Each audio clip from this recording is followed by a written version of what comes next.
Hey, yo, what up? Thank you very much for tuning in. I'd be that Sequential Geek. Welcome to the Sequential Geek YouTube channel. Thank you very much for swinging by. I got a whole lot of comics. Most of these are online buys from eBay. And then I went last week. I found some personal, what do you want to call them, white whales. Some stuff that I've been looking for in the past few years since I started spending money on comics again. For me, I would love to get into the whole thrift buy gear and work that angle, but right now I've got some changes going on. Probably going to be relocating soon. If not soon, eventually. If this interview doesn't work out, another eventually will. So right now I've got this gather ye rosebuds whilst you may type of deal going on. I made this list, like I said, back in 2016. Towards the end of that, I started watching YouTube videos and made a to-do type of list. I had been out of collecting comics from around 2005. It was more of like a bucket list type of drive spending, and then just kind of using the experience that I've gained, just buying new stuff, hopefully on the cheap or a trade. Flip some stuff that I bought for $1, $5, working in as a trade, but mainly just stuff that I'm spending money on. Unfortunately, most of it has been online. I would prefer to buy in person, but most of my buys have been online buys, and it's been spendy. So when I see stuff like James Stokoe, I've learned about James Stokoe from Orkstain. Usually when I see his stuff, I'll just get doubles. The third issue just came out recently, and this is from Dark Horse. I got these for cover price, plus another $4.50 shipping. 2 copies of the first issue. I think there's only one cover. This is James Stokoe, Orphan and the Five Beasts. The description of this is: spurred on by her master's dying words, the adopted warrior, Orphan Mo, seeks to find and kill 5 former disciples who now threaten the land with corruption from their demonic powers. So this Orphan Mo, she's adopted by this master, and it's a revenge tale. So it's James Stokoe artwork. The third issue was October. This is March 2021, actually.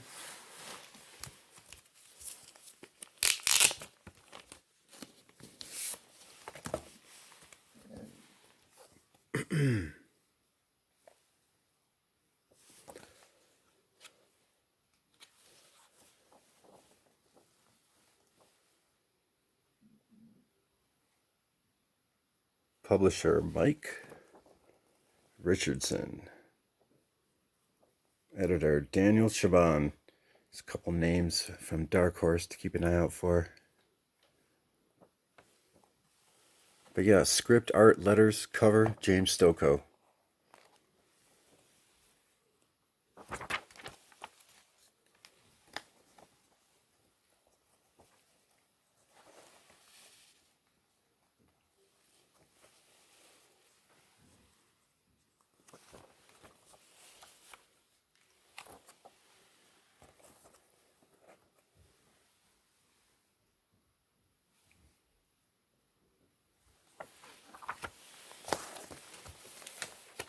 He did it also for Dark Horse, an Aliens story. Aliens Dead Orbit, I believe it was. Yeah, Aliens Dead Orbit was 4 issues from James Stokoe. 2017 cover dates. And then also online, so it looks like this one I did get from my comic shop for $2. Just wanted to get some near mint copies. They weren't selling the first prints anymore from Alterna Access.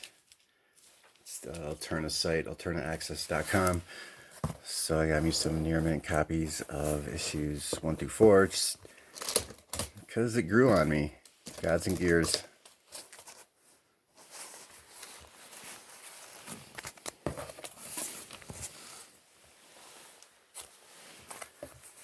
Nice alternate title. Ryan Wynn, the writer, he's got a story, a spin-off story, Hammerella. Pushing that through his own, I think it's a Kickstarter, Indiegogo. This art is Dean Kott's. Art grew on me too. So the whole backstory is these two gods, right? One's like chaos, one's like order, basically.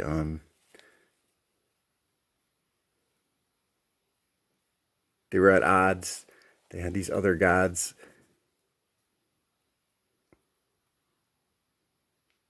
The Titans of Light and Dark.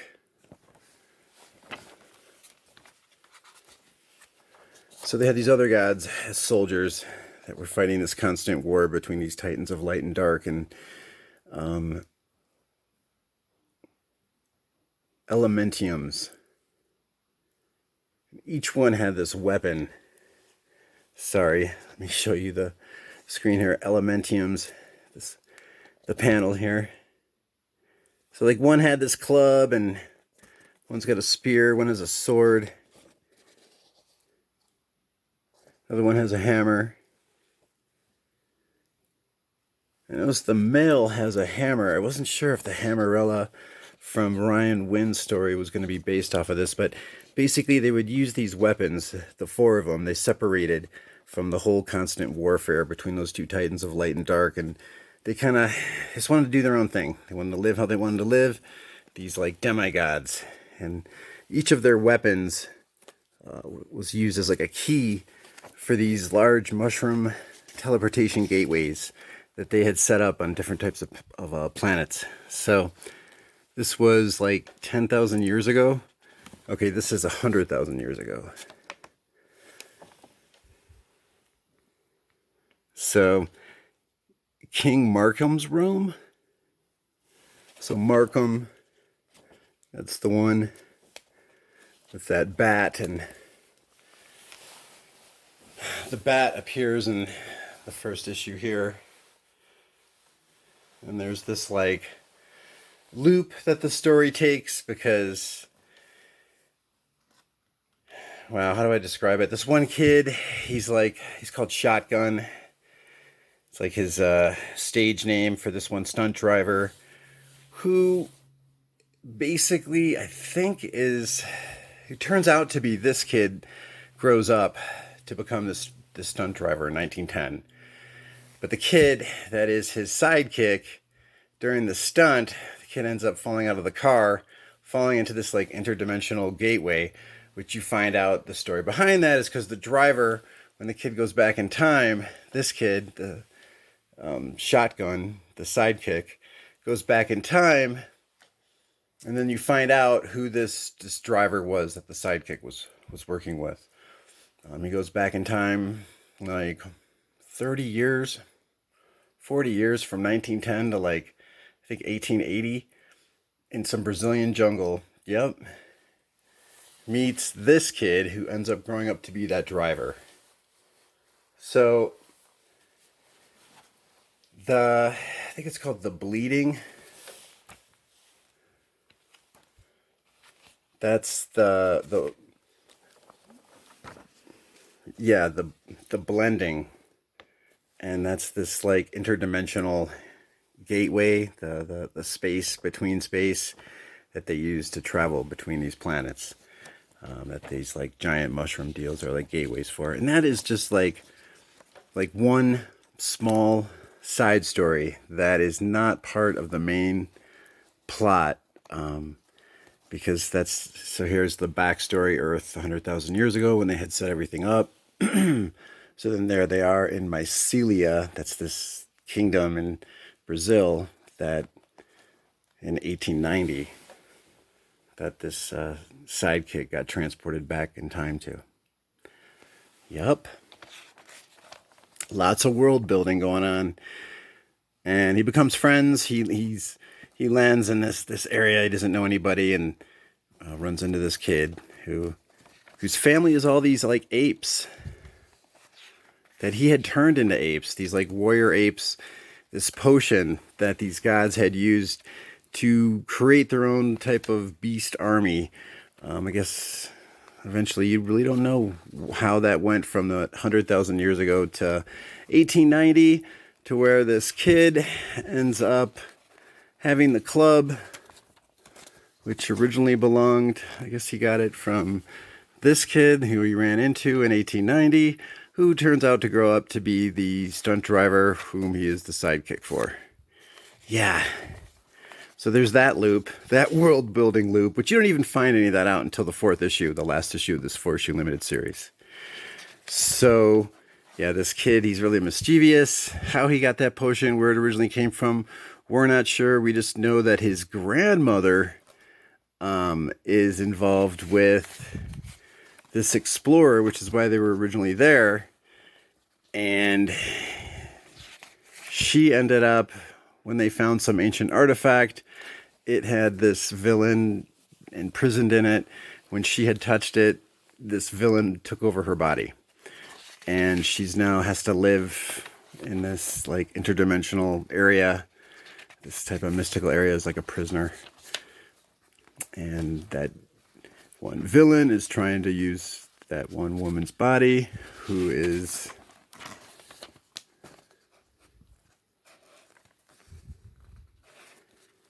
her mother, and that's his mom.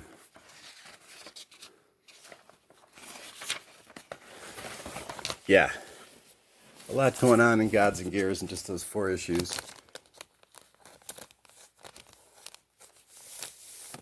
Hope I caused more interest than confusion in this story. So I got, for pretty much around like $2 each, I got some nice copies of Gods and Gears to match my reader copies. But also online, I splurged a little bit, and I got some of these Halloween comic book Extravaganza comics. I got these for $1 a piece, plus shipping. Yeah, I went all out on these.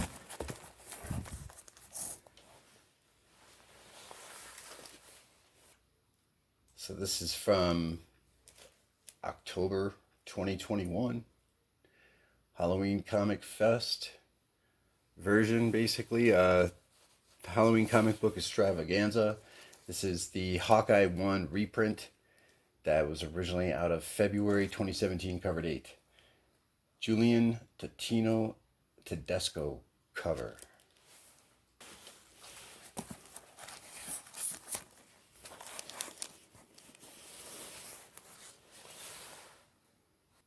The Miles Morales Spider-Man #1 reprint, originally from February 2019 cover date.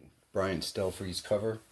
Here is a promo from Halloween comic book Extravaganza out of Marvel for their February 2022 comic book, Devil's Reign. Mark Cicchetto cover. Yeah, I did it. First appearance of Keeve Trennis.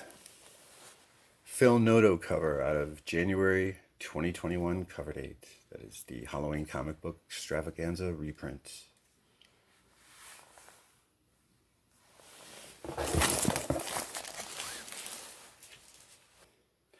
But you know how I've been pointing out, you got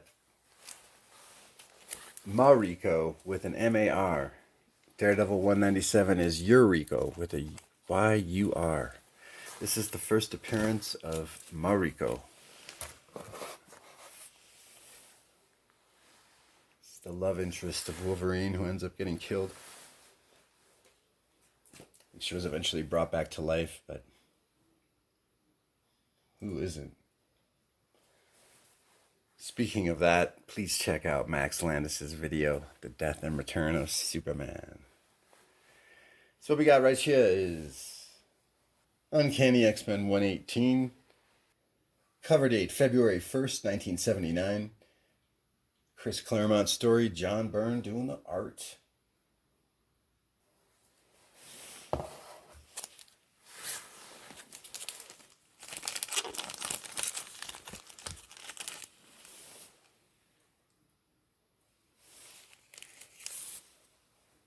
Yeah, the interesting thing is I paid $130 for this one there on the left. Very fine near mint. This one here on the right. This comic right here, I got this as a set with this and another comic for $60, I believe. The condition of this is still not bad. $60.80. This Uncanny X-Men 116 with this 118, including Chris Claremont signature.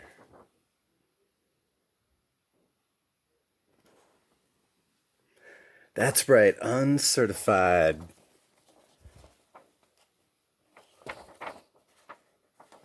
Some John Byrne artwork going right there. Look at this first appearance of Mariko. Looks like a tattoo. Hold up, check this out.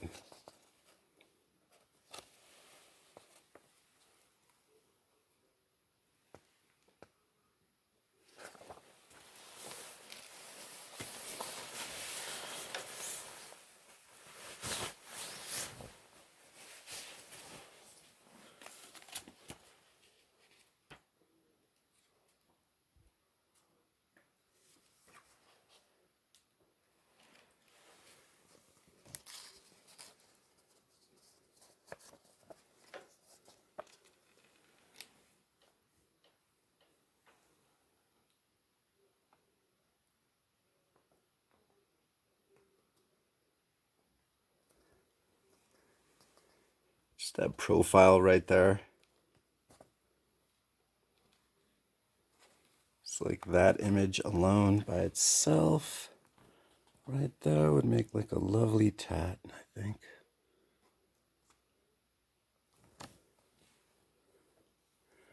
It's a very 90s expression. That would make a lovely tat. Make a cool tattoo, man. Because back then, getting a tattoo was like you were risking your job.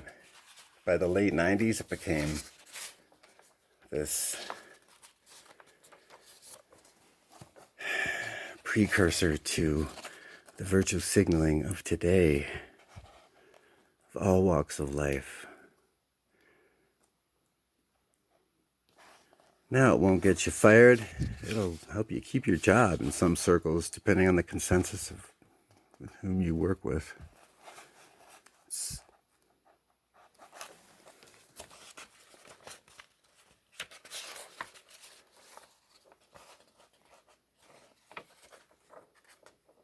Oh yeah, that's right. That brings me to another thought on the comic book market. The whole like puritanical aspect with comics.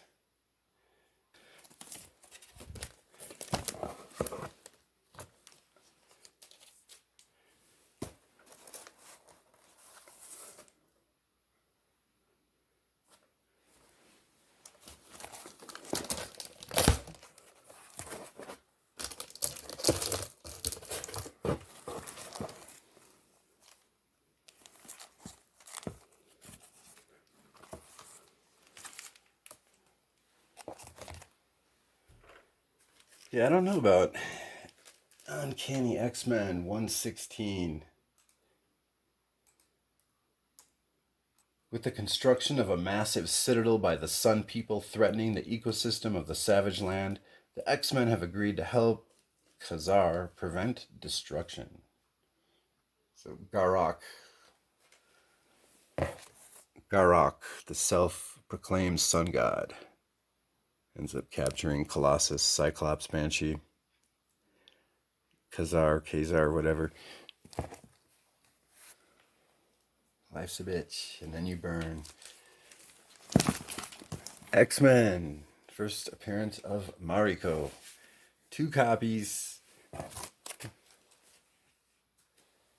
Yeah, that's right, by the way. I'm willing to spend money. I love the thrift buys. I love hearing people's angles on how they collect, why they love to collect. Also, what you like to collect. For me, I always dug Longshot. This finishes off my newsstand run. So issue 2 and 6. It's a 6-issue limited series written by Ann Nesenti. Cover and interior artwork by Art Adams. So we went from 1979, from that Uncanny X-Men comic, to 1985. So that was around 50% newsstand. 1985, 1986. We all know, though, newsstand's the way to go, right? I would definitely say, if it's 1982 and earlier, definitely like 1981 and earlier, 82 maybe, but you probably might want to get the direct instead. Around that time for me, 82, 83, depending on the comic, what it is exactly, how niche it is. Probably just want to get the newsstand from like definitely 1984 and onward. 83 is kind of like a buffer zone, in my opinion. But even though you could say newsstands are 50% by 1980, 85, or 86, of that amount that is 50% newsstand, what percentage of that amount was actually taken care of, though? Right? We're talking newsstand. The turn aisle racks that they're in have 2 metal bars at the base that people are cramming this thing, banging it onto. Corners are getting dented, borders of it, paint's getting chipped, corners. So what percentage of those newsstands are actually taken care of? You get a direct edition comic, people weren't really going to comic book shops until around 1981, by like 81, okay? So all those little Whitman bags, you had these like plastic bags that would have like a group of 3 or 4 comics together, so you can only see the first one. Maybe you'd see just the back of the other one. Maybe you'd see the front. There'd be 1 or 2 in the middle that you couldn't read. The difference was that they were all in a pack together. So since they weren't meant to be returned, they are meant to be bought. Once you bought them, that's it. They are sold. So they had a slash through here because that concept was new. When it caught on around 1980, you had like a Spider-Man symbol or just some basic logo. That's it. That's the Whitman copy, right? Because that was direct. It was bought directly to be. It was made to be sold. It wasn't made to be bought. They packed them together. They sold them to a grocery store, a drugstore, corner store, whoever would sell these packets. That's it. Otherwise, people could return them like they would cut off the tops of newspapers to get money back for unsold copies. Those types of comics are rare. Those types of direct editions are rare. You start talking comic book shop direct editions, even though they might have been 15% of the market, 10% of the market, once they were bought in a comic book shop, they were put in a bag and board. There was a second copy that was bought. So once we're talking around 1983, definitely by 84, I was seeing news articles in 1982, Channel 7 News, whatever, showing how comic book shops are growing. So that's how I found out about some other comic book shops. They were featuring a shop that I already knew about in 1982. So direct edition, once you start getting something that's from a comic book shop by like 1983, for sure, it's already being bagged and boarded. There's already a second copy being bought. So what does that mean? So in 1979, 94% were supposed to be newsstand. By 1982, 80% were newsstand. By 1986, 50. But 1982, if 20% were direct edition, all right, I'll tell you that 20%, a lot of those were becoming doubles, and they were put directly into a bag and board. They were. So that 80% that's newsstand in 1982, what percentage of that was actually taken care of? 5% of that 80%? The newsstand were still beat up. They're still hard to find. So here's 1986. I got this for $10 online, as well as this one. So what is that? 1986 for that special edition New Mutants #1. That's the covers and interiors by Art Adams. And this one, I think this is the story, yeah, where they ended up going to Asgard. They all got sent to Asgard. Although they traveled through, space, they also traveled through time. So when they landed there, I think it was the one that can affect people's minds, emotions. She can control people's minds. Karma. She, at the time, she was like super overweight. She was super obese. She got taken over her mind previously by the Legion television show. He was the original bad guy that Xavier ended up having that mind battle with in Egypt. He was like the Dark Lord, the Dark King, whatever. Farouk, I think his name was. Anyway, he took over Karma. She ended up becoming like super obese when he took over her body. So she ended up landing in some like desert area before everybody else did in this type of Asgardian world, or one of the realms. I haven't read this since it came out, but since she landed there first, whatever, months, year or something before everybody else. So by the time she already ran into all the rest of the New Mutants teammates, she had gained this super slim, sexy Art Adams body. The Squadron Supreme, I do already have a copy of Newsstand for the first and 12th issue. I've been seeing a lot of these in the dollar bins the past few years, and then as soon as I gain interest in them, it's like too late. Same thing with those Milestone comics, right? So now, if I find anything like this in the dollar bin, it's going to be beat up. It's not going to be in nice a shape as this. The story is written by Mark Grunwald. It's written by Bob Hall. And a lot of these characters' first appearance with Squadron Supreme are in like Avengers 85, I think it is.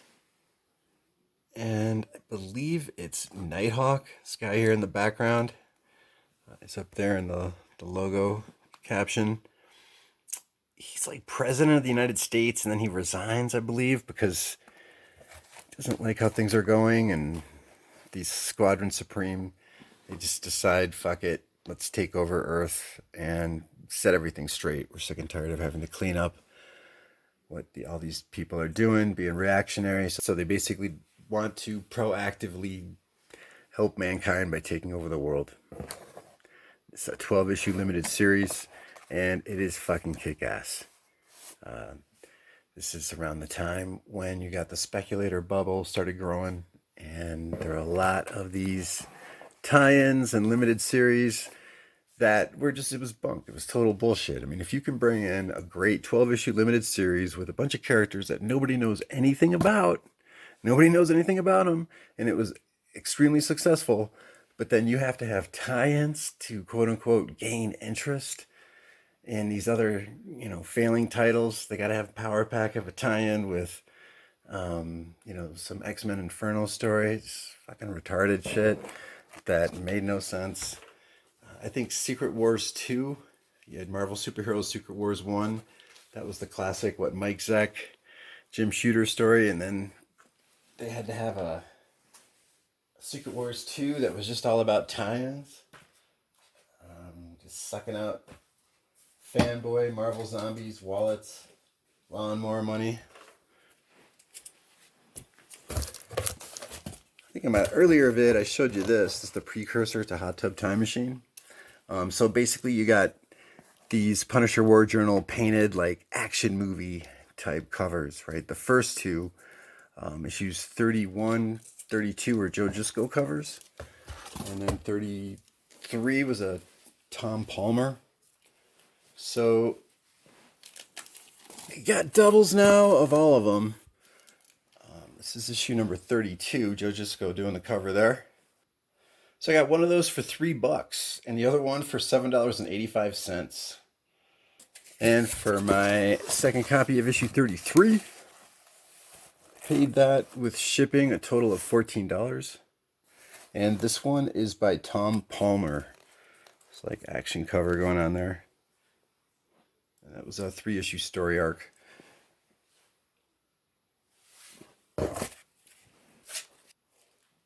So you got Punisher. Punisher. Classic revenge story, right?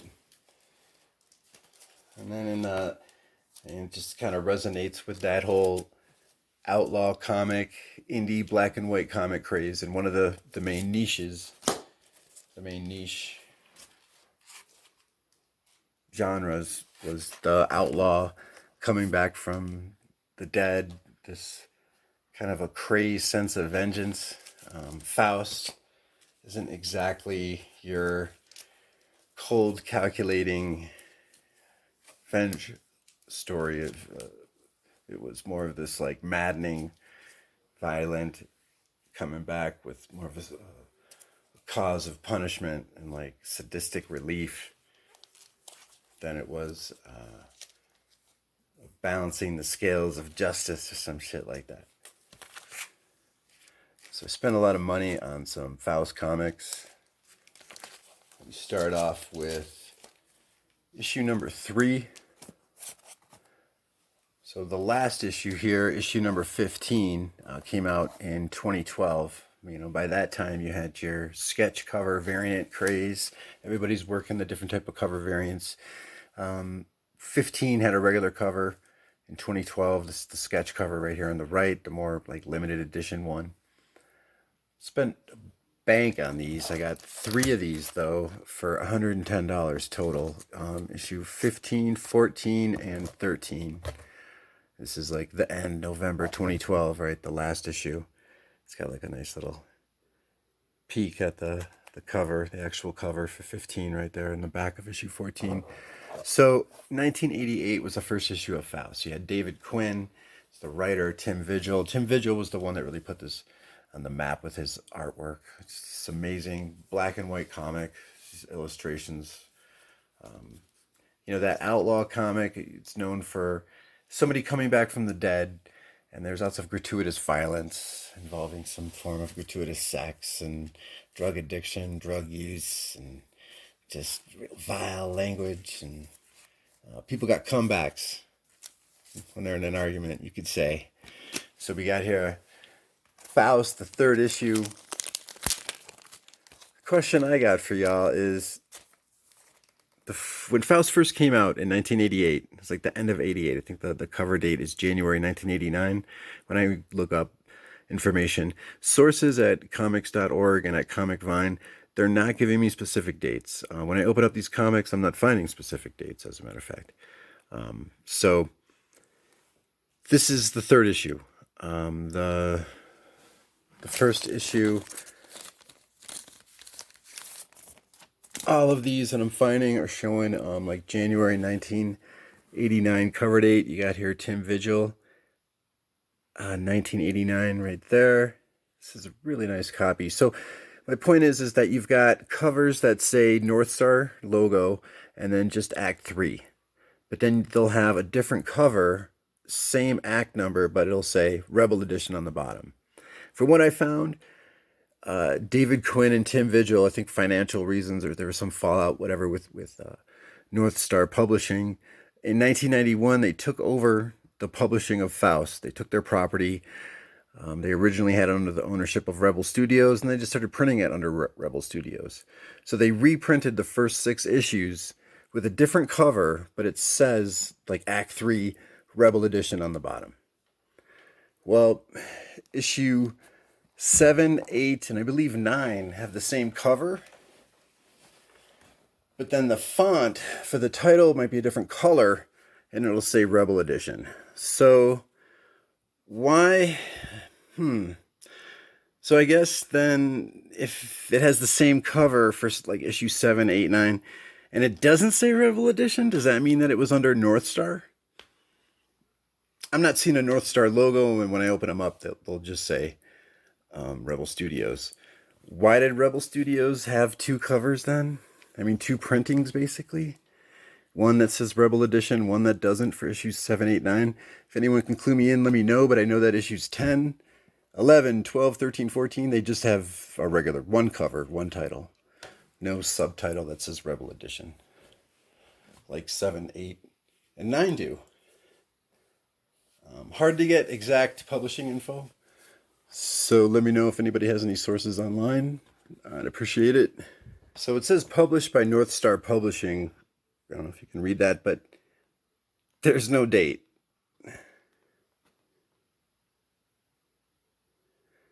Dan Madsen, North Star Publishing editorial. All right.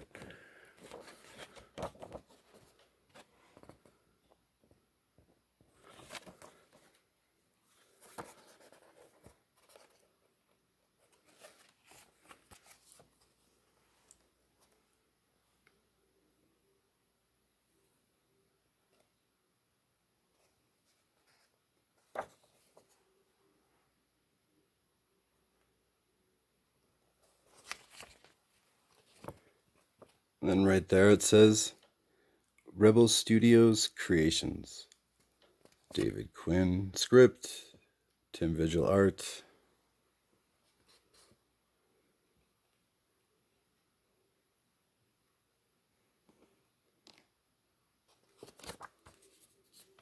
This is the North Star first printing of issue 3 I got for $12.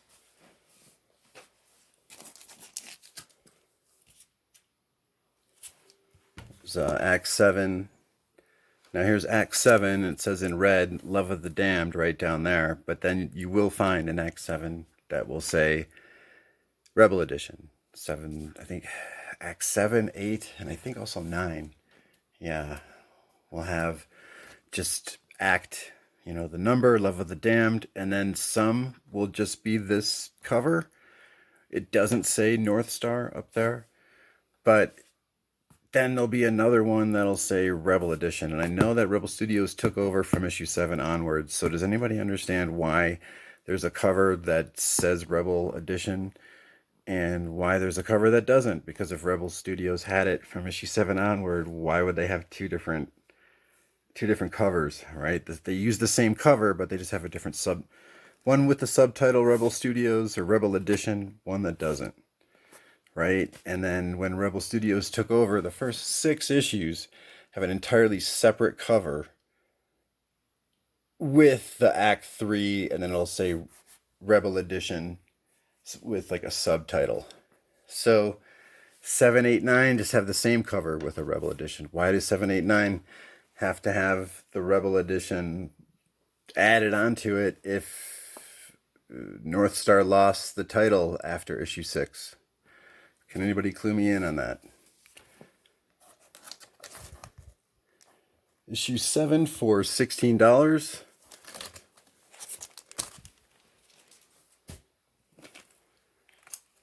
Prices are going up. This is a near mint copy for $132. $139 for this near mint copy right here. This one right here I got for $32. Nice dent on the corner, and as you can see, the colors are not as deep as the near mint one.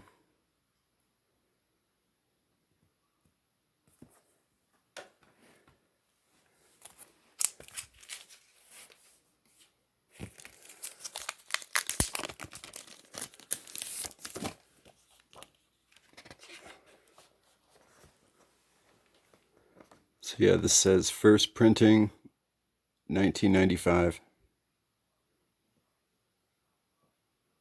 Copyright 95 right there.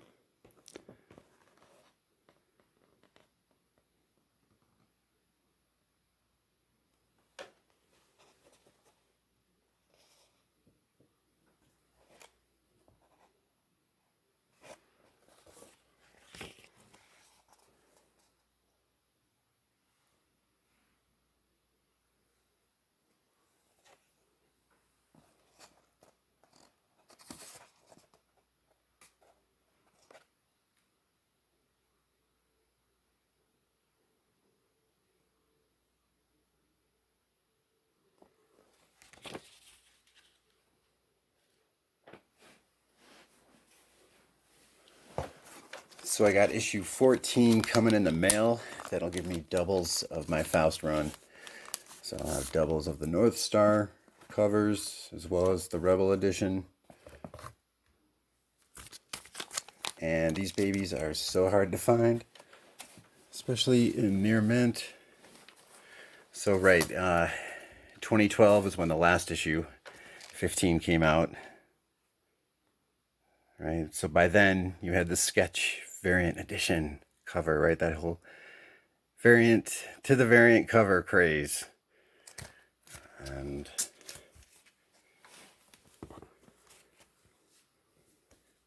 13 and 14 here, first printing. So I got all three of these, 13, 14, 15, for a total of $110. That includes shipping.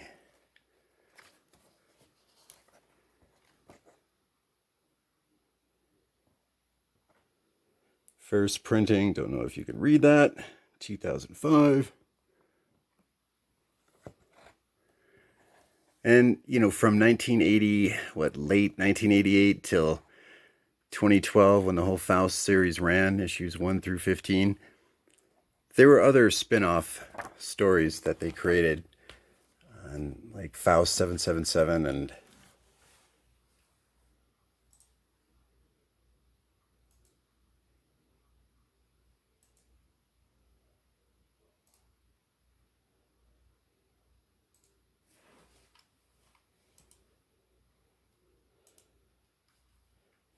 Faust Communion, Faust Book of M.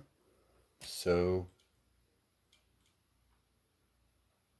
there was even a Faust Love of the Damned movie that came out around 2001.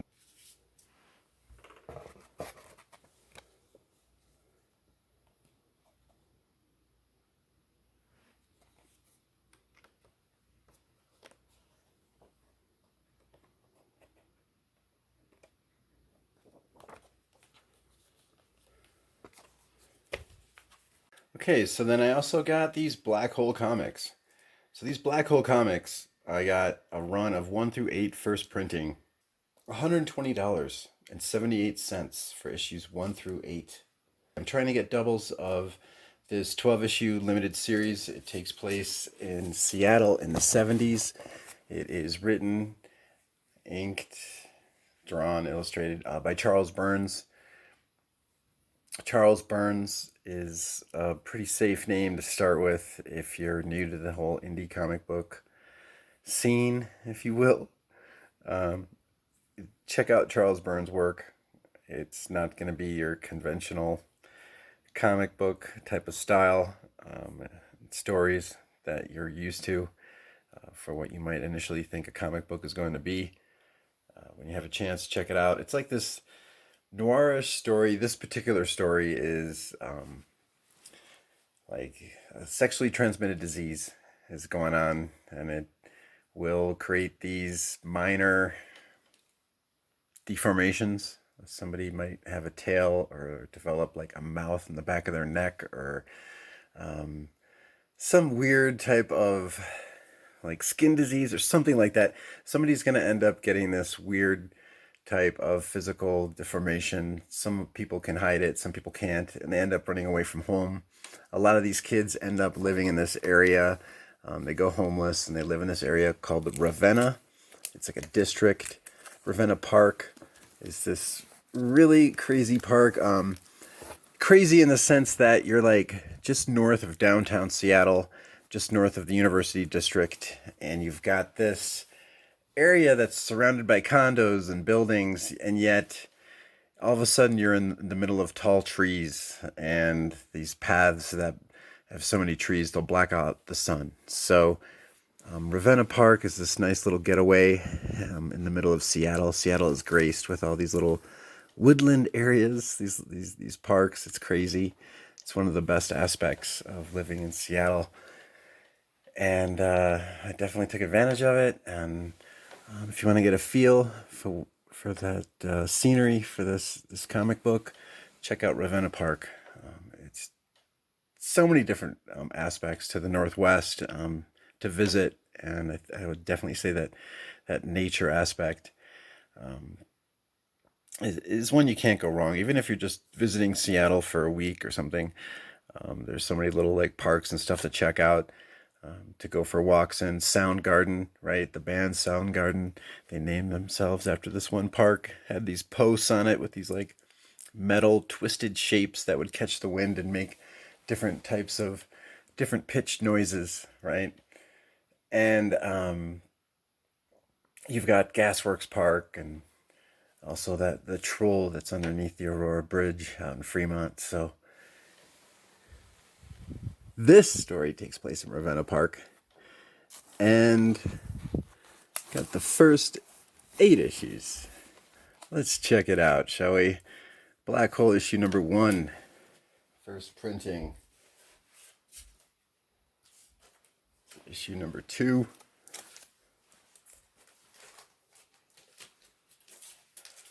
Myself a second copy of issue number 3.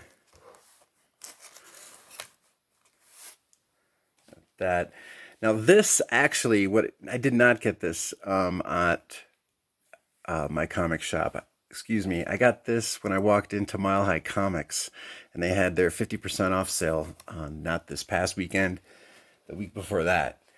And I got a couple of grails, a couple of white whales, I guess you could say, stuff that I haven't seen in a while. One of them is this Black Hole comic, as well as this issue number 5 I'm about to show you. So, issue number 4. And yeah, this one, by the way, says $60, so I got it for $30. FYI. Issue number 4 here, and I got this second copy for $17.75. Like I said, they all include shipping.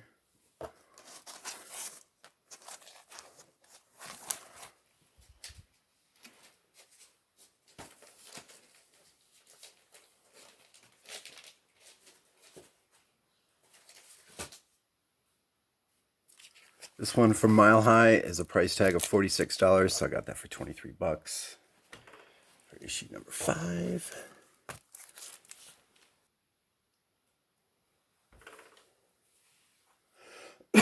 There's issue number 6 and issue number 7.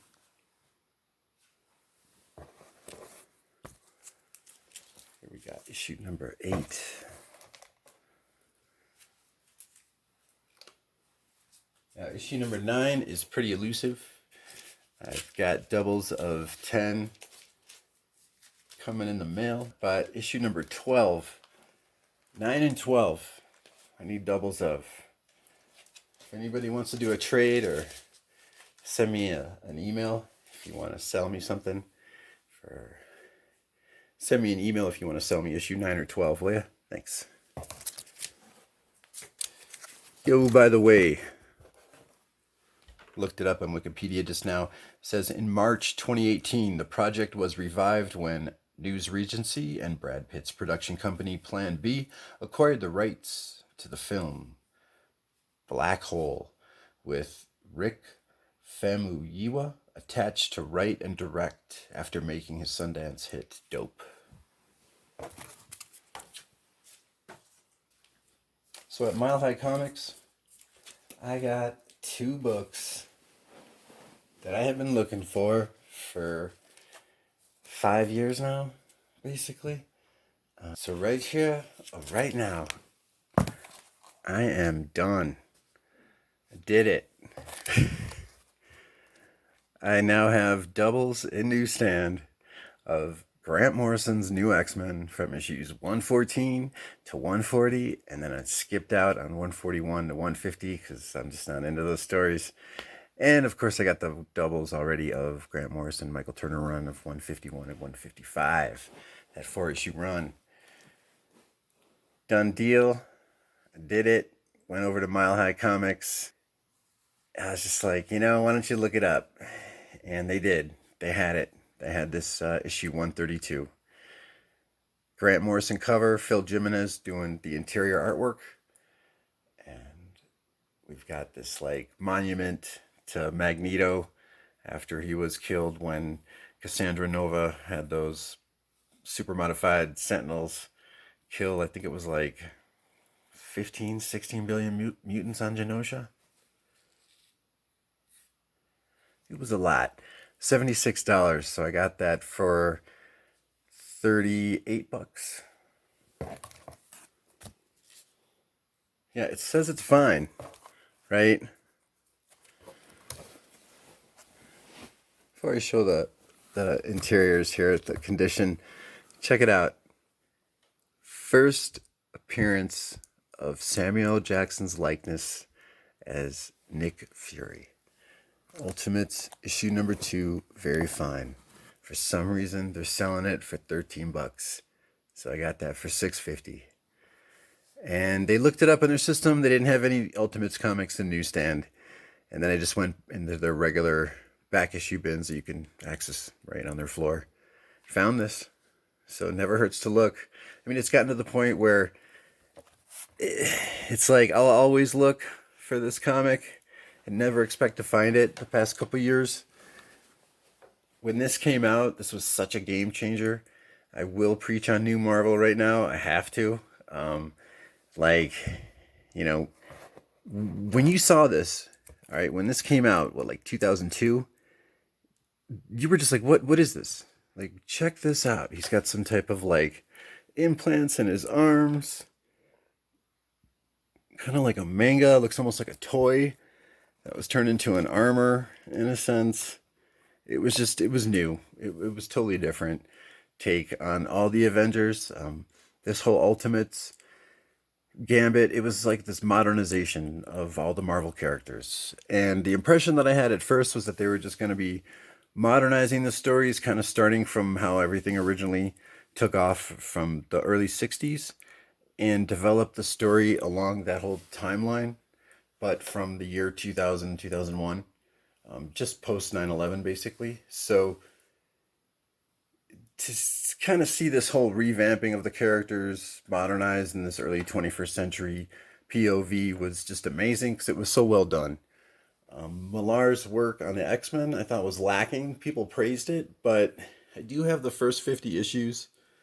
I managed to get a run of that, of Ultimate X-Men, but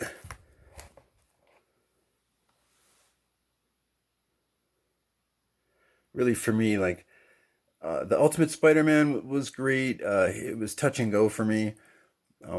Really way too decompressed once again, that whole Bendis complex. But the Millar run, Millar said that he wasn't into the X-Men. He didn't look up any X-Men history when he did Ultimate X-Men, and it showed. Some people said it was great because it was his new take on the X-Men. Then he should have just wrote a different story and called it something else. Built a new team in the Marvel Universe. This really did pay homage to the history of the Avengers, and really appreciated the work on this. So if you have a chance, when they created the animated Marvel movies called Ultimate Avengers, there were 2 of them. One called Ultimate Avengers and then Ultimate Avengers 2. The second one took place in Wakanda, and it had a 2-disc set. If you get it on DVD, the one with the extras has an interview with Millar and Hitch, and they just go off about their take on modernizing the Avengers and how a lot of the look was almost as if the costume was spray painted onto naked bodies, and how they wanted to incorporate more materials from sports and military equipment. A little bit more realistic, technical take on their look, and just the whole environment was modernized. Just how people dressed and the settings where everything took place. So it really was groundbreaking, and this was the type of stuff that was providing real diversity in the type of comics that you could get. They were pushing more out of box thinking with a take on these decades old character based assets that was overdue. It was done in the right way. And having Samuel Jackson without his approval as Nick Fury was icing on the cake. It was so dope. Yeah, I am tempted to open this book and show it. Why not?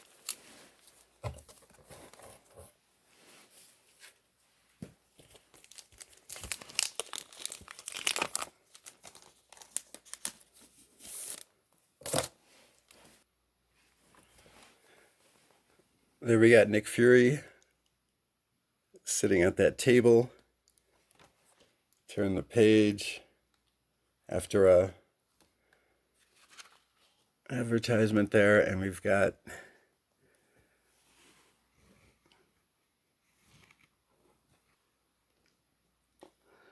So there we go. There he is.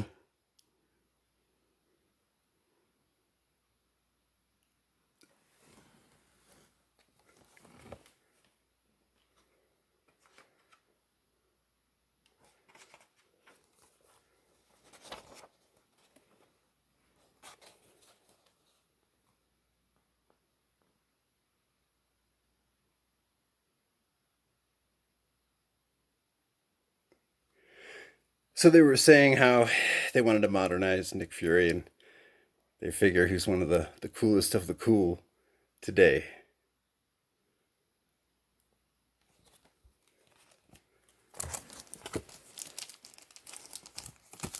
If Nick Fury represented like the Rat Pack cool scene back then, so Millar and Hitch decided to make it Samuel today. Samuel Jackson, Nick Fury. 3 more issues of that Ultimates run, this first volume, and I have my newsstand run. So finding these two, by the way, was like a huge sense of closure as far as all the spending I've been doing the past 5 years. It was just like, finally, damn, I've just been like, why can't I just get a newsstand copy of issue 132? What the fuck? So yeah, this is supposed to be fine. It's not a key book.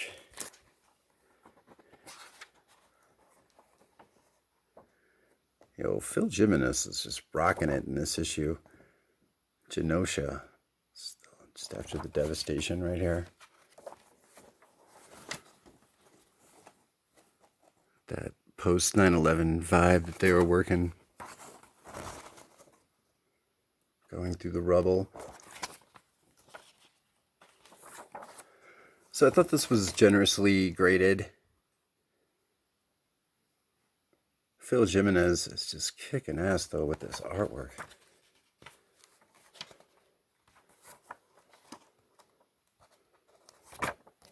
But there's a roll, slight roll right there, but the spine is looking still good. I mean, is that not much denting really? No, I don't know.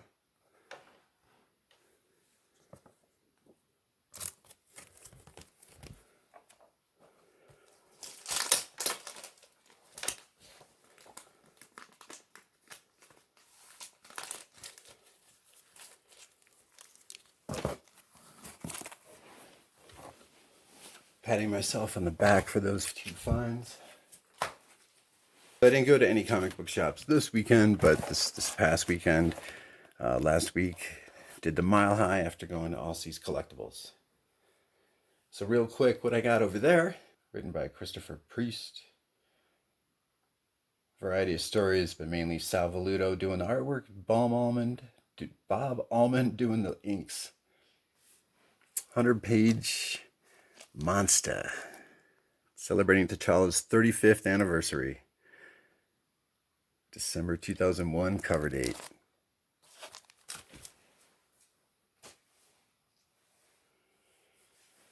On my Steve Ditko kick, these are for $1 a piece at the comic book shop.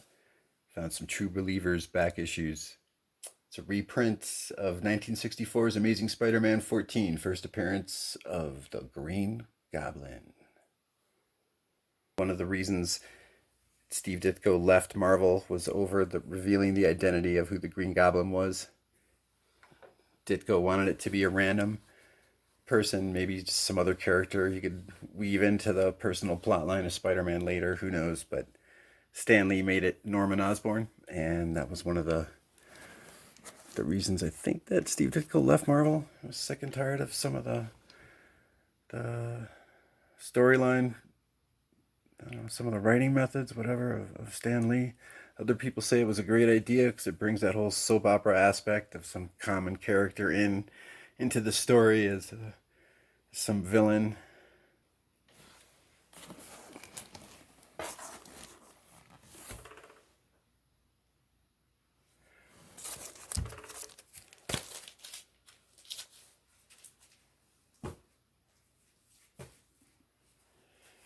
New Mutants, reprint of issue number 13.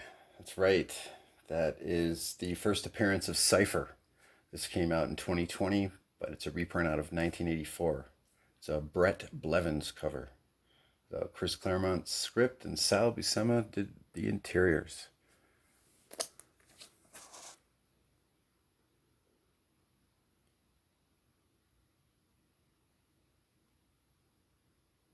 Yeah, New Mutants was... I mean, the Avengers, I grew up liking the Avengers, but then when I stopped reading around 89, then I think a few years before that, I started latching onto the New Mutants, pretty much when they first came out.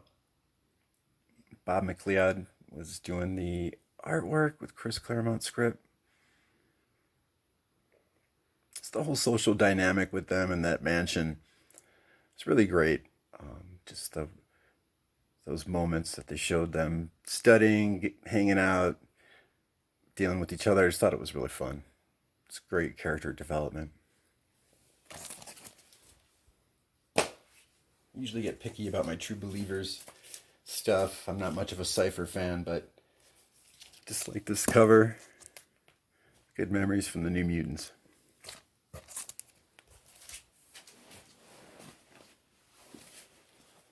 So they got a shitload of Sin City comics over at All Seas Collectibles in Aurora.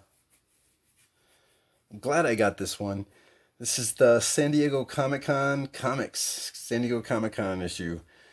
It's labeled issue number 4 out of 1995. So I thought that was pretty pricey, but then when I looked up on eBay and other sources online, I haven't been able to find that being sold. So I got that for $14 and, like, what is it, 95 cents. And it's a Frank Miller cover. It's an anthology. It's a few pages that Frank Miller did, but just a mix of stories. So that is Douglas Clump right there on the left with Bert Schlub right there on the cover.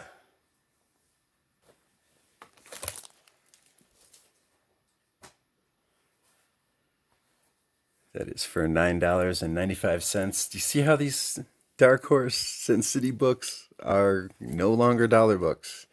And they're climbing above that $5 mark. It's happening, people. It's happening. These Sin City comics that you're seeing, even in near mint, very fine for $1, $5. I don't think that's going to last much longer. Leave me a comment if you think I'm wrong. But here we got Silent Night. Sin City for $9.95. Cover date November 1995. Lost, Lonely, and Lethal. December 1996 cover date. Now that has a story in it of this character named Delia,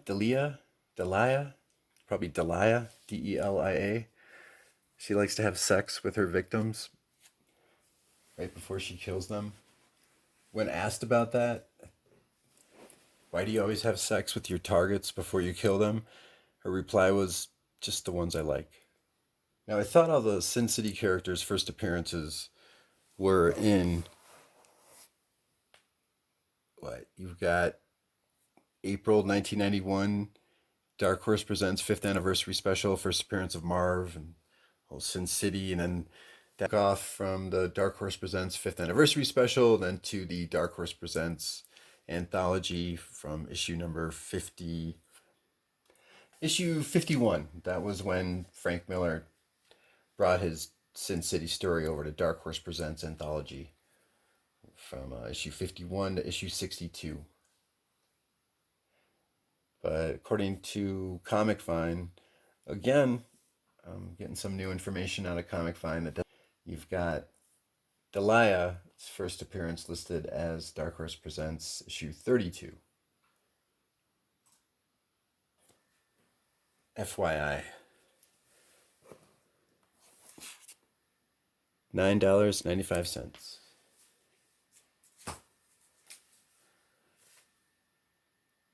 It's a $10 copy of Sin City, Sex and Violence. And if I could show off, really, I mean, I didn't just buy these just to have them. I've already got 3 copies of all these that I'm showing you. At least doubles of the Sin City runs, the stories. These are just one-shot comics that I'm showing right here. Is that Gale on the back cover? Finding these without any scuffs, dented corners is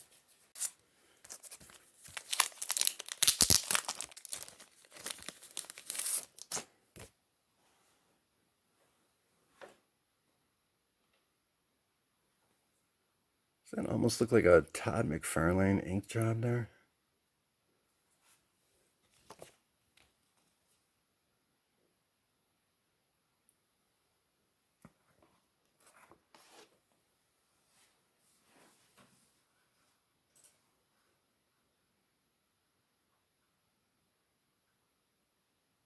Sin City Sex and Violence. It's a March 1997 cover date.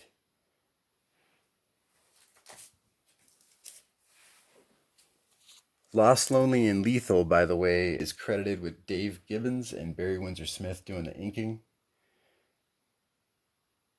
And actually, yeah, I'm looking at right here, it's saying Bill Sienkiewicz did the inks for some pinups in Lost, Lonely, and Lethal. Not McFarlane, though.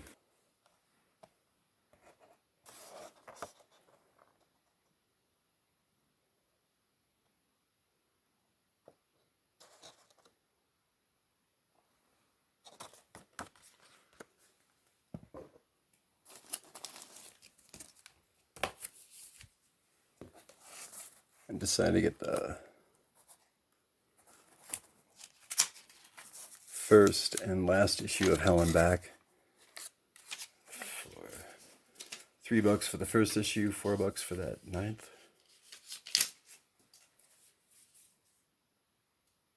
It's out of July 1999 and April 2000 for that last issue. It's one of the story runs that has not been adapted into a film yet. All right, and we are wrapping up this haul. We are wrapping up this journey. Thank you so much for taking this ride with me as long as you have, going through all these comics, these buys, checking out what I'm into, what I'm spending money on. You know, that Sin City stuff, the price is rising. I buy that as a collector, and it's like a now or never type of thing. So then it becomes kind of like, well, if I'm just a collector, do I really need another copy? Well, I do like it because, yeah, I'm a collector, but then, shit, as an investor, if I see this stuff climbing in value, just because I like something, might as well gain a little bit of money off it, so then that collector vibe can turn into like an investor vibe, which is more of a speculator, right? But nonetheless, to be very general, you got your collector, you got your investor. The collector... It likes runs. We like to get our runs filled up. So what did I do? I bought a whole bunch of X-Force and Ecstatics comics. What did I get? I got the full X-Force and Ecstatics run, and also included the Ecstatics Dead Girl Presents run. And the reason I spent all that money on these comics so that I could finish off my newsstand run of doubles for X-Force.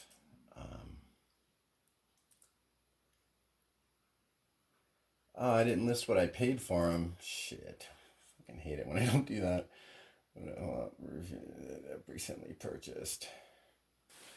And it was X-Force 117 to 129, Ecstatics 1 through 26, and Ecstatics Presents Dead Girl 1 through 5. And what did I get? What did I pay? What did I pay? $110 and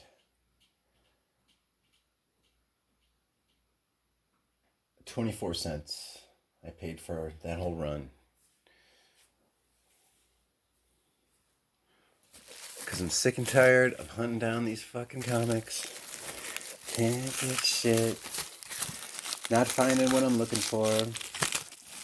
Trying to find newsstands is crazy, but I did it. I mean, I'm done. I got doubles now of my X-Force run and newsstand.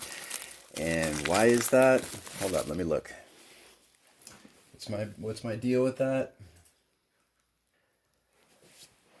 By the year 2000, newsstands were at 5%. 2005, they were at 2%.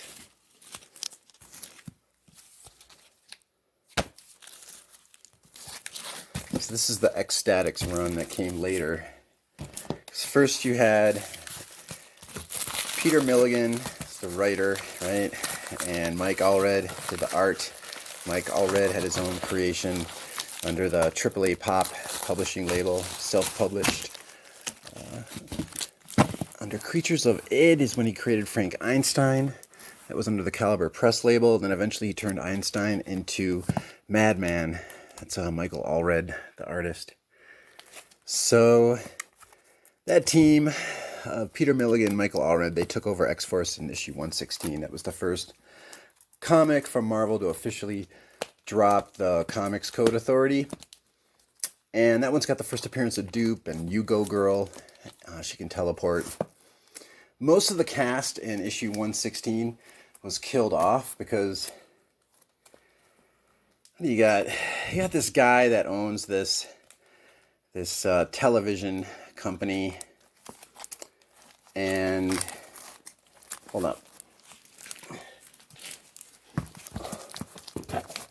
Spike Freeman, he's this guy, he's a TV producer. He's got this reality TV show that features X-Force. This is the second issue, 117. Okay. So most of these are in newsstand for the X-Force run.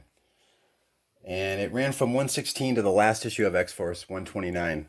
And then they were trying to separate themselves from Liefeld, and for whatever brand identity reason.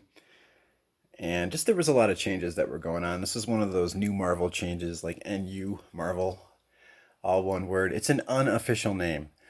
It's like a word of mouth tribal name people were calling just that whole era in general, from like 99, 2000 till around 2004. Give or take a year, give or take a story arc. But Quesada and what was it? Dan Buckley was running publishing. Quesada was editor-in-chief. Bill Jamas was president. They were bringing in some out-of-box ideas. And just in general, there was a renaissance that was going on, you know, with Vertigo. Fantagraphics was already in full swing. Like, you had that Black Hole run that I just showed you that was going on around the same time. And there was just a lot of writers, artists that were mainly non-mainstream that were given a chance to work at Marvel. Like Corbin did a Bruce Banner Incredible Hulk run, and he also did a Cage limited series as well. That's one example. So yeah, you had Spike Freeman. He's the owner of like the X-Force Ecstatics brand. He didn't really care about any of the team members. Just wanted ratings, right? And he had this old guy named Coach that like ran the team, kind of helped manipulate them, kind of bark at them to go on these like staged missions. And one of them was to help this boy band. And Zeitgeist, he's on the cover of issue 116. He was in the Deadpool 2. His vomit is this like acid, super corrosive acid. Zeitgeist, he was doing You Go Girl, right? Yeah, and but Zeitgeist had this idea where him and Coach were going to kill off everybody in X-Force to help the ratings, and Zeitgeist was going to be the only one to live. Him and that other guy that can create acid, called the Anarchist. He can secrete acidic sweat. A lot of secretion going on here with X-Force. So Zeitgeist, he can vomit, secrete acid. He ends up dying, and they had to create a whole new team of X-Force. And one of the people that they contacted in issue 117 is Mr. Sensitive. That's the first appearance of this guy right here. super sensitive. He had Professor Xavier create this suit for him so he can help cope. And, he's got like super fast reflexes, super powerful dexterity. And this guy's actually suicidal, I think, at the end of most of these comics. There's a scene with him considering suicide, holding some type of revolver to his temple.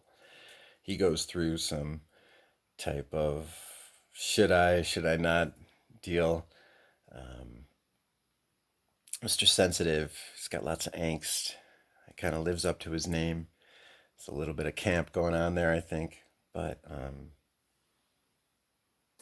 the whole dialogue between these characters, overall, I gotta say, though, with X-Force, the whole reality TV show, a lot of these narcissists prove for great storytelling. So you got the whole superhero drama mixed in with the whole self-serving, narcissistic, celebrity wannabe with these, I wouldn't call them anti-heroes, I would call them maybe pseudo-heroes, but not all of them are as bad as it might sound. So I found this sale online to buy this whole set of X-Force, except for, of course, issue 116. That particular issue is, like I said, the first appearance of Dupe and You Go Girl. She was one of the most charismatic characters coming out of this X-Force series. Darwin Cook does a You Go Girl cover for issue 124. Here's issue 118. Direct, issue 119. Issue 120.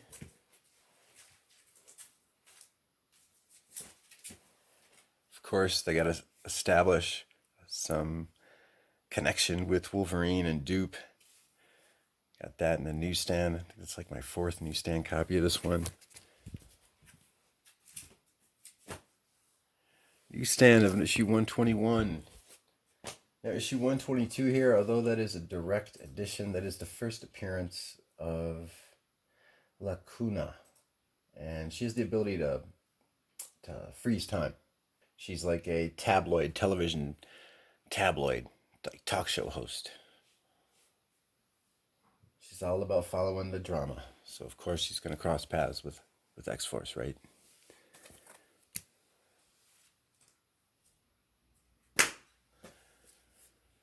Now, this is the Nuff Said issue. This is really hard to get. This is my second copy of issue 123. That month, they had a non-text comic with all the Marvel titles that came out. Really cool concept. I wish they would do that more often. But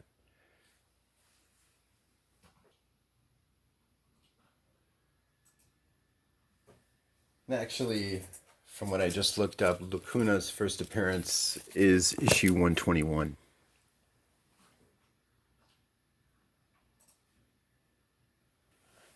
The Nuff Said is cover date February 2002, and here is this really nice Darwin Cook issue. You Go Girl on the cover.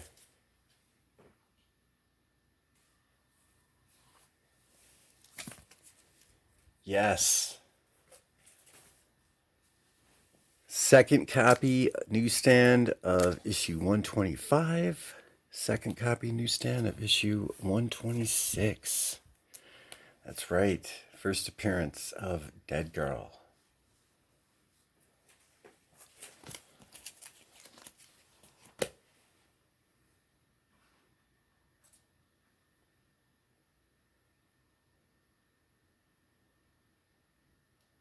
Managed to find another copy separately for $30.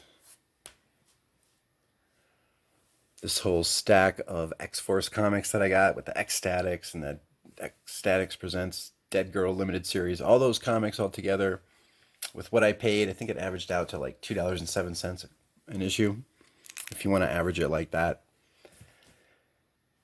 X-Force 125, 126, first appearance of Dead Girl, first cover appearance of Dead Girl. She can talk to the dead, she can travel to the afterlife dimension, She is able to reanimate the dead and review the memories of the dead. She is able to walk through walls, and she can pretty much regenerate her body. I think she's essentially indestructible. Although she can be destroyed, she can just reassemble her molecules, come back together. I dig that girl because you've got another revenge story. You've got this like undead person coming back alive, seeking revenge. When she was a teenager, the backstory is this woman, Moonbeam, moved to New York City, ended up sharing a place with one of her fellow actors. This guy murders her. And the day of her murder is the day her mutant gene goes into effect. Very psyched to get these in newsstand. This is a copy of issue 127 in newsstand and issue 128 in direct. That's right, we're back to Michael Allred, creator of Madman, doing the artwork. Except for the last issue. Mr. Fegredo doing the artwork there. Man, you find me a newsstand copy of that issue 129 and I'll haggle prices with you. That's what I'll do. That actually is my second copy. Looking it up right now here on my little spreadsheet. Yeah, 129. Finally. Done. Done deal. Got it. Shit.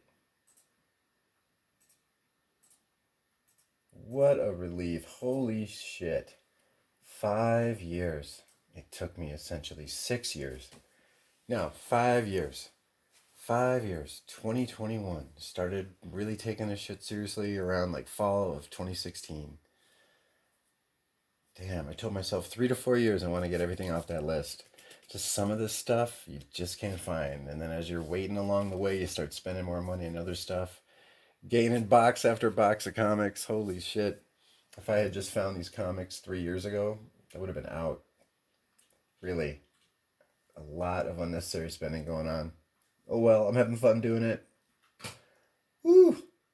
Jeez. The final issue, and the final issue of the series before it relaunched with Ecstatics #1, the team mourns the death of You Go Girl. It's cover date August 2002.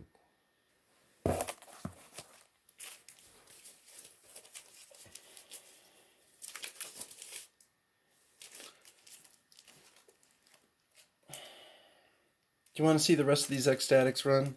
Let me just go them through real quick. So there's issue #1. Issue #1, cover date September 2002, and this ran for 26 issues until October, cover date 2004.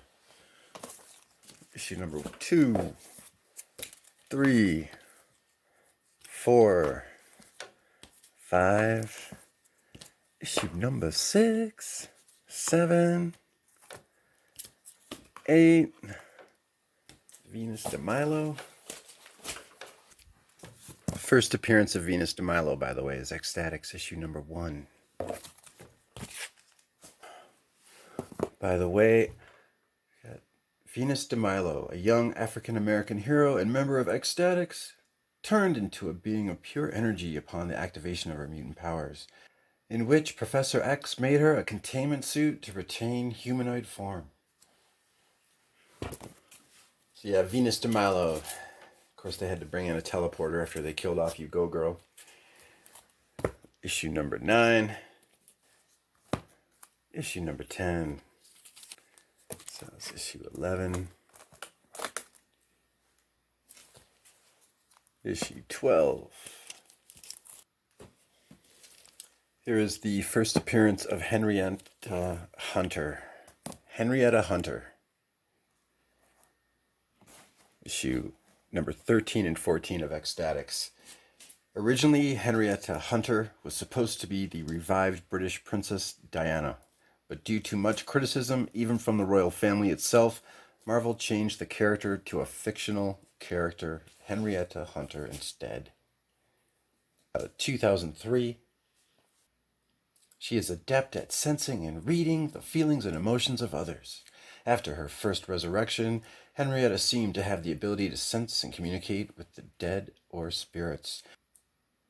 Through unknown means, anyone who would sing her song, the single Back from the Dead, if they sung it aloud, they would die. The character who became Henrietta Hunter, they changed her hair color to black, because originally she was intended to be the Princess Di. And the original story arc was to have been called Die, D-I, Another Day. A senior editor at Marvel vetoed the idea. Story information was leaked to the press, resulting in negative publicity, which was a factor in why the writers quickly changed her to a new character. A pop diva from the fictional nation of Europa.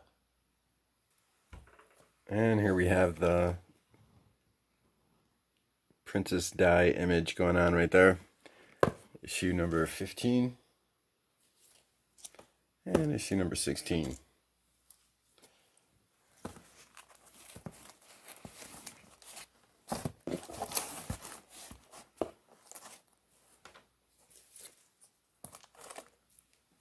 Issues 17 and 18.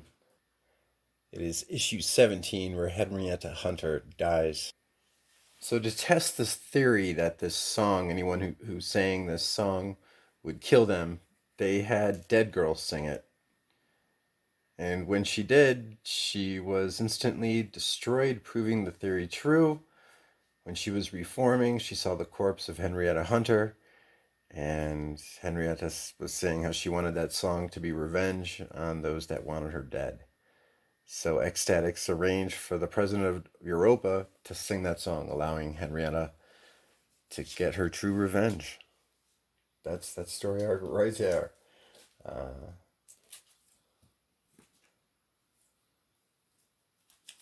Revenge for Henrietta Hunter. Issues 19 and 20. Got Vivisector story arc, looks like. Oh yeah, this next story arc that's coming up, it is so fucking cool. I read the trade paperback for this, actually. It's Ecstatics versus the Avengers. It's a must-read. If you're able to find the trade paperback for this, definitely do it. I recommend it. The Ecstatics versus the Avengers is such a fun read. It is comic books, superhero classics, comic book superhero stories at its finest. We got 23 and 24. It's like each, member of the Avengers was pitted against Ecstatics. And here's 25. The final issue of Ecstatics, Everybody Dies. It's done. Ecstatics, issue number 26. Everybody dies. Apparently, the Orphan, the Anarchist, and Dead Girl would resurface a year later in the 5-issue Ecstatics Presents Dead Girl limited series. Ecstatics Presents Dead Girl, issue number 1, issue number 2, issue number 3, issue number 5, by the same team that originated this X-Force group of narcissists. Ecstatics Presents Dead Girl, number 5 of 5, by Peter Milligan and Mike Allred.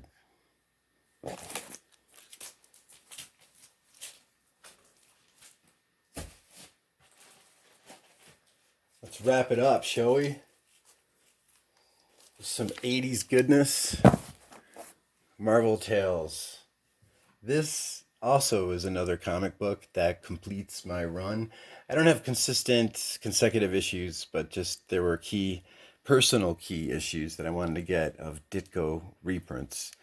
And this Steve Ditko reprint is actually also a Jack Kirby reprint, right? Because it's Jack Kirby that did the cover of not only Amazing Fantasy issue 15, the first appearance of Spider-Man, but also when they started the Spider-Man run, Jack Kirby did the cover of the first issue here. Marvel Tales, number 138 out of 1982. Amazing Spider-Man issue 1 from 1963. Both newsstand copies. The one on the left $36 for. The one on the right, I paid $53. Yes, all the other succeeding issues are going to be around $2, $5 in at least very fine condition. The VF Plus are better for these Marvel Tales runs. They are gaining some momentum as far as the price increase goes, but not really. Any Marvel Tales back issue that's going to be increased in price right now, it's going to be the Todd McFarlane issues. But in my opinion, the advice that I've been getting from collectors, haulers that I've been running into, just a couple. One that was just like an offhand remark. Another was this cat that I've run into a couple times. He's mentioned the same thing to me. It's how thrilled he is when he finds a Marvel Tales issue by Steve Ditko that only has like one spine crease. Shit like that.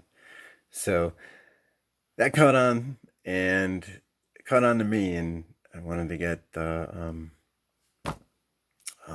2 copies of this first issue of Amazing Spider-Man reprint. Issue 140 is a reprint of Doc Ock's first appearance, which was originally in Amazing Spider-Man issue number 3. And I got that for $26, actually. So some early 80s goodness from Marvel that is commonly overlooked are these Steve Ditko Marvel Tales issues. And finding these in like VF Plus or better, I think it's possible. I don't know. I haven't really looked into this. It's still something that's kind of new for me. I've been able to find a lot of these issues. Yes, that's true. You're going to find a lot. Now you're going to find a lot that don't have the corners bumped, that don't have some yellowing, some tanning going on, that don't have some type of crease on the edge from it getting bumped, thrown around. I don't know how common that is. I haven't really kept an eye out for that, but we're talking 1982 here, right when people are starting to bag and board their books. These are still newsstands, so once again, when I look up the stats on newsstands, 1982, 80% were newsstands. 1979, 94% were newsstand. All right, so this came out in 1982, but still, of that 80% that are newsstand, how many of these were actually bagged and boarded? How many of these were actually cared for? Because most of the newsstands were at the grocery store, turn aisle racks, the drugstores, the liquor stores, the airports, where these things are not intended to be very well taken care of, as opposed to being very well read, though. But this completes my Steve Ditko run of books. I mean, if I find another Marvel Tales issue, maybe I'll get the reprint that they have of the first appearance of Sinister Six. But besides that, I'm good. I'm good on getting my Steve Ditko comics. Issue 137, that's the reprint of Amazing Fantasy 15, that Jack Kirby cover.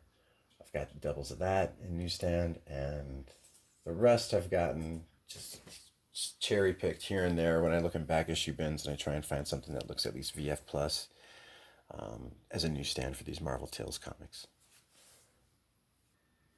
So April 1982 cover date for this issue 138.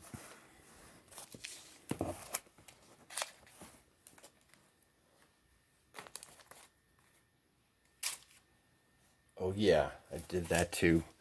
Got me a Frank Miller Bad Boy. Issues number 2 and 3 finishes off my doubles for Batman The Dark Knight runs. Finished it off with a nice newsstand copy.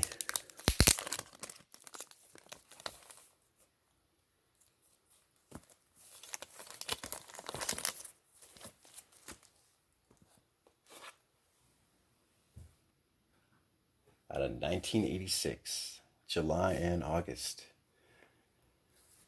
It's a very commonly cover swiped issue right here. Got this for $63. $36 for this August 1986 issue of Batman The Dark Knight Returns. Number 3. Genius of Frank Miller.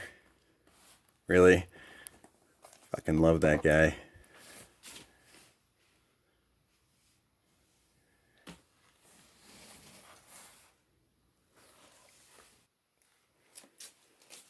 Yo, between this comic right here, that iconic Frank Miller 2 Batman cover, extremely commonly swiped Batman's right here. A Steve Ditko Spider-Man. And then especially my Black Hole comics.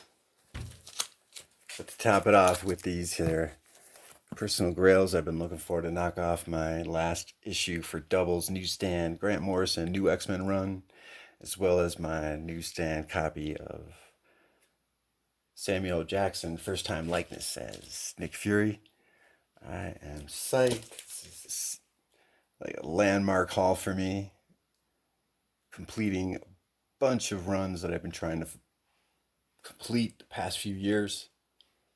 Thank you for sharing this moment with me, checking out my haul, knocking off these runs. It is November. We got Thanksgiving coming up. So let me say thank you. Thank you for subscribing, for checking out my channel. Thank you for your comments, your support, and your feedback. If you have anything constructive, and you can keep it constructive, I would appreciate any type of feedback. So thank you very much for joining me in this haul, my 65th comic book haul up here on the YouTubes. How many more am I going to do? I don't know. At least 4 more, right?